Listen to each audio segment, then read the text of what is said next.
They started a revolution in how businesses do business, shining a light on data you need and helping clients serve customers.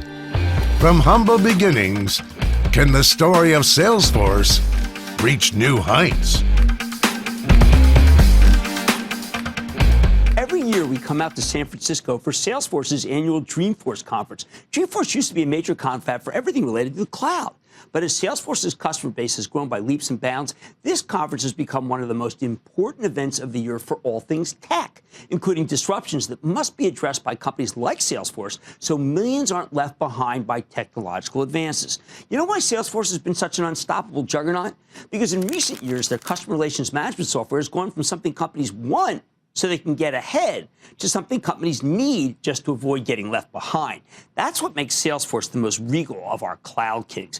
Earlier today, we got a chance to check in with the visionary who created all of this, Marc Benioff. He's the chairman, co-founder, and now co-CEO of Salesforce. Take a look.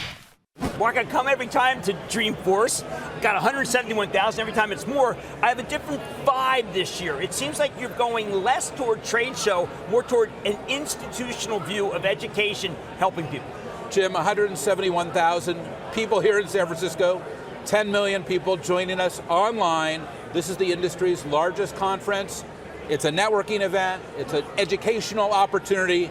It's a family reunion because all these people love being with each other. This is Dreamforce. And at the same time, you have a keynote where you're going to introduce a partnership we talked about earlier today. Apple has not necessarily been allied, so to speak, with Salesforce. They've never been enemies. But it seems like that you've come together in a way that the consumer is going to love. Well, every business knows that their customers have exactly what I have in my pocket, which is an iPhone. Here it is, the new iPhone. It's amazing. And let me tell you something, Jim, that these iPhones are traveling to wherever these businesses are. We have Marriott here today. It's an incredible story. We're going to profile them in the keynote. You're going to be able to go into your hotel room. Well, first, of course, your key shows up right here on your phone, which is amazing. Then you go into your hotel room and you can say, on your phone. And then you say, hey, I want a turkey sandwich. Okay, great. Can you set the room to my favorite temperature and adjust the lights? Oh, and by the way, one more thing. You know, I really would like to make sure there's a car waiting for me tomorrow at 7 o'clock. When you're doing that, of course, you're talking to Siri, then we bring it into Salesforce Einstein, which is our artificial intelligence platform. We use our database, and bingo, we're able to enhance that customer experience. Right. Now, we talked about that earlier. I want to know why now. What happened? You, Tim Cook, talking? Did it take many years? Was this one of those things you just said, you know, Tim, it is time? Jim, I have Apple in my veins. I worked at Apple in 1984 as an assembly language programmer. Hold it in your veins, then where's your Apple Watch? It's actually going to be... Citizen vein. What's that? Apple Watch. I put on my father's watch today. Okay. I have Apple in my veins, trust me. And it bleeds Apple rainbow colors. And I'll tell you right now that it's so important to us to have this amazing new relationship with Apple and Tim Cook. The ability to bring together Apple developers, Apple customers, our developers, our customers, and to show incredible new ways that you can connect with your customer. Okay, but I got to know, is this a partnership that I want to, if I am one of the stakeholders, a shareholder, I am going to say, you know what, that's going to be additive, or is this a for show partnership where you're just saying, hey, listen, you know what, nice to see you, Tim. Well, Jim, I don't think that anybody can walk away from Apple products. It's the #1 mobile device in the world, and the innovation that they're laying out is incredible. And of course, we have many amazing strategic alliances and strategic partners, but I am thrilled to welcome Apple to our family, and all of these Dreamforce attendees are thrilled to learn how to connect these amazing Apple mobile devices right onto our customer success platform. Now, I think I would be remiss not to say that I felt the most important partnership until today was Amazon Web Services, because you have really owned that relationship. I love Amazon also. I love all of our children, Jim. And we're going to get to Google too, I'm sure. But no, today we have an amazing new relationship with Amazon. We're taking our relationship with Amazon Web Services to a new level. That whole community of developers is here. Those are the AWS developers, they call them. They're doing incredible things on the cloud. We're cloud brothers, Amazon and Salesforce. And we're going to just show how you can use AWS in a new way. And by the way, the #1 development environment, Heroku, on Amazon is Salesforce. So we're excited to have a great relationship with Amazon. I've always known you as someone who wants to do good, that you think that corporations, their number one job is to do good, which then comes around. But can you save an institution like Time, which you and I know is something that's vital because it still wants to talk about things that a lot of people don't know about or actually may not want to know about but have to know about? You buy it, you and Lynn, your wife, I don't say you, that's wrong. You and Lynn buy it. Do you have the time to spend you have a minute for Time? I so strongly believe, and I should say Lynn and I so strongly believe, that business is the greatest platform for change. I work on that every day with Salesforce already. Okay. You know, we're building Salesforce that started with our 1-1-1 model 20 years ago. $190 million for Time. I'm not going to let you go. I need to know whether that company's profitable. Well, it is massively profitable. How's that possible? It's a media company. It's a very well-run company. We bought a very well-run, profitable, Do they amazing, run on Salesforce? Historic, Do and they run iconic on brand. Salesforce? They run on Salesforce. Okay. But that's not why we bought them. All right. We bought them because that's an important institution that is having a positive global impact on the world and is deeply aligned with our family's values. And we're delighted to be the new stewards of Time magazine. And I hope, Jim, you and everyone else will help us make it a huge success. Because I do believe for Time's success is all of our success. Well, I wrote for them for a long time, so I agree. Now, when I look around, I do not see the typical crowd that I expect from a consumer electronics trade show or something like that. Speak to me about who's here. I so strongly believe not only that business is the greatest platform for change, but that everyone has to be included in this fourth industrial revolution. Look who's on this floor. This is every gender. This is every religion, every race, every sexual. We're bringing everyone in. This concept that we have of inclusive capitalism is made possible by Trailhead. You've gone to trailhead.com. Yes, I have. You can get trained on Trailhead, but did you know that 1 out of every 4 people who go to Trailhead and get these skills that everyone here is getting already have upgraded their jobs with higher salaries, new companies, new titles? The Salesforce economy is booming. $1 trillion by 2022, according to IDC.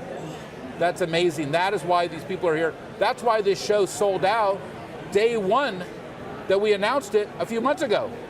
Because this is where you're going to be if you're going to upgrade your career. Well, a lot of people like it, the intersection of what you're doing, because it kind of, let's say, melds policy, it melds government, it melds diplomacy. Your European numbers are extraordinary.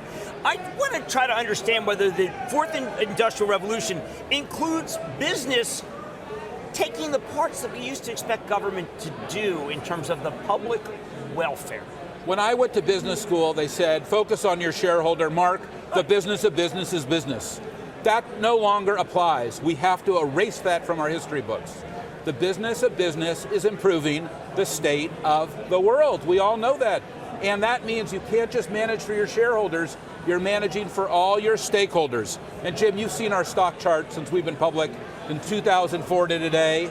But how did we do that? By managing all of our stakeholders, our customers, our employees, our partners. And you know, Jim, we gave $15 million more to our public schools today because if our kids are not educated, how do they become part of this amazing economy? We're managing for all of our stakeholders. We're taking all of them into our heart at Salesforce and saying we're going to make everyone successful. This is really important to me. You have the right to say it because your stock is great, okay? That does matter for Mad Money, but it's also the right thing to do. Okay, so when I look at profits, all right, you care tremendously about profits. I say to myself, he has got to keep everybody who's great here in order to keep it together, but you lose people. But you don't lose people to other companies like, unfortunately, say, a Facebook. You lose people to new companies. 100 CEOs currently started here? Jim, every CEO has to ask one very important question right now. What is most important to me? Every company has to ask, what is more important to me? What is your highest value? What is truly important to you as a company? We know what ours is, trust. Nothing is more important than the trust we have with our customers, our employees, our key stakeholders like you. Trust is our highest value. Would you ever be willing to partner with a company that didn't have that trust? Or do you like partners like Apple, which doesn't want to give out your name when you buy an app? Jim, if your employees don't trust you, if they don't like your values, they're going to walk out. You see that in our industry now. We have high-tech companies where their top executives are walking out because it's a vote of no confidence on their values. When will CEOs wake up and realize we're in a new world? We're in a world you have to manage for all your stakeholders, and one of your key stakeholders is your employees. This is the new world that we're in today. You introduced me to a Mr. Systrom, a brilliant man, started Instagram. He just left the company. People don't leave companies like that unless they feel disillusioned. Facebook is disillusioning people. Well, I think that Facebook is probably an example of many companies in our industry that are reevaluating. Right. Who are they? What products are they building? Are they doing things ethically? Is there a humane use associated with the technology? Are they able to talk about the level of privacy?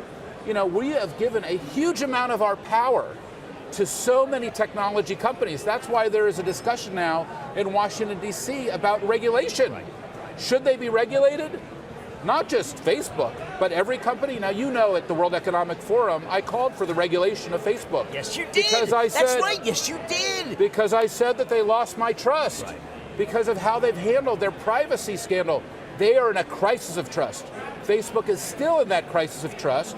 And so you see those actions by customers, consumers, and executives. Now, they can change. Every company can change. They're not the only company that's going through a crisis of trust. But our industry needs to wake up and realize that there is a techlash happening, and we all need to step up to a new level of ethical and humane use. That's why at Salesforce, we just created a new Office of Ethical and Humane Use that works directly for me. And we're reevaluating every single part of our business so that we can say with confidence and acuity, not just to our employees, not just to our customers, but all of our stakeholders, we are committed to the ethical and humane use of our technology and our products and all of our resources at Salesforce. Thank you so much, Marc Benioff. He's the chairman, founder, and now co-CEO of Salesforce. Thank you so much, Marc. Thanks, Jim. Great to see you. Don't miss a second of Mad Money. Follow @Jim Cramer on Twitter. Have a question? Tweet Cramer. #MadTweets. Send Jim an email to madmoney@cnbc.com or give us a call at 1-800-743-CNBC. Miss something? Head to madmoney.cnbc.com. Booyah! Jim Cramer here from Mad Money. Thanks for watching CNBC on YouTube. Click here to subscribe and get the jump on my exclusives with CEOs, plus market news, investing advice, and a whole lot more.